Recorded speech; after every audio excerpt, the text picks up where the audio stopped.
folks, I focus so much on showcasing the luxury, shiny goods that are the big news stories right over there in the monologue. But sometimes I like to root through the attic for the broken Christmas ornaments, the fondue pots, the soiled Cabbage Patch Kids, the baby shoes. Toss them on the front lawn for the yard sale of news that is my segment. Meanwhile.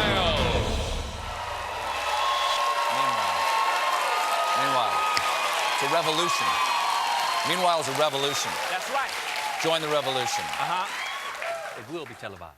Meanwhile, the final episode of Game of Thrones aired last night. No spoilers, but it had everything. Heartbreak, betrayal, desolation. And that's just how fans feel about the writers. The finale was a massive cultural event, whether you've read the books or just have an insufferable friend who has. Some viewers are having trouble letting go. In fact, counselors are making themselves available to talk about the show after the series end. Okay, so if you're traumatized that the Dragon Lady story did not end the way you had hoped, trained professionals are standing by to slap you across the face and tell you to grow the hell up. People,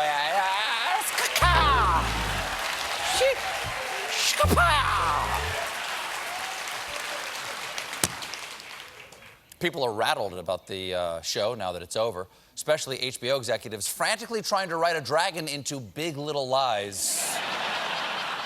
I'm telling you, Meryl Streep can play anything. But the big takeaway today is that last night viewers spotted a plastic water bottle sitting behind Samwell Tarly's foot. Of course, everyone thinks this was a mistake, just like the coffee cup 2 episodes ago. But no, this is merely the perfect conclusion of the water bottle's story arc. Remember, they planted the seeds back in season one. As a mini bottle, it magically survived the fire with Daenerys. Then later, the water bottle saved Bran Stark by holding the door, finally rising to a place on the council to choose the next leader of Westeros. Then the water was drunk by Samwell Tarly, and a few hours later assumed its rightful place inside the porcelain throne.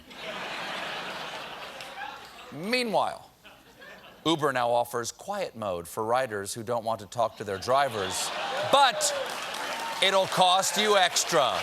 What? What do you mean? It's gonna cost you extra. You just incentivize the driver to talk to you more.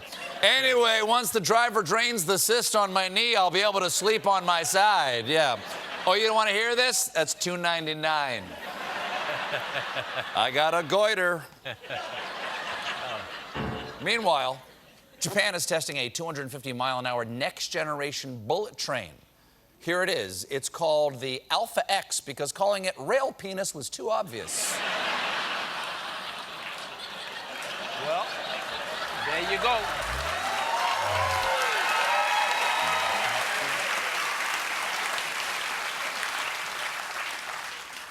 Meanwhile, a South Dakota man is accused of stealing $500 worth of sex toys from a couple's home over a period of about 2 years, each time entering the home for about 40 seconds and then leaving. 40 seconds? He found the sex toys in 40 seconds? Do they keep them in a dish by the door?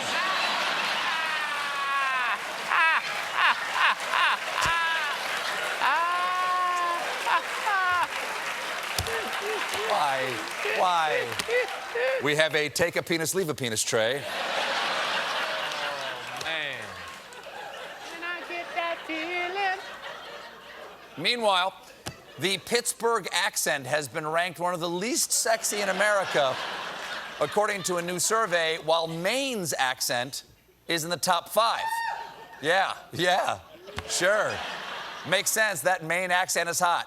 Yeah, I'm getting hotter than a lobster.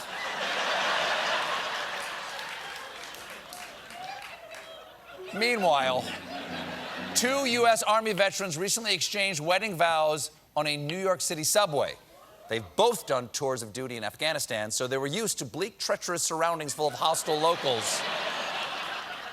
The ceremony was performed by the groom's sister-in-law, a retired judge. And in keeping with subway tradition, she told him You may now rub up against the bride.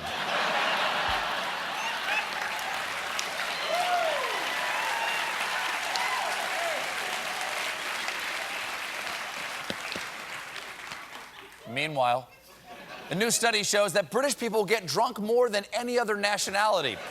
This study was conducted by the renowned Institute of Anyone Who Has Ever Met a British Person. We'll be right back.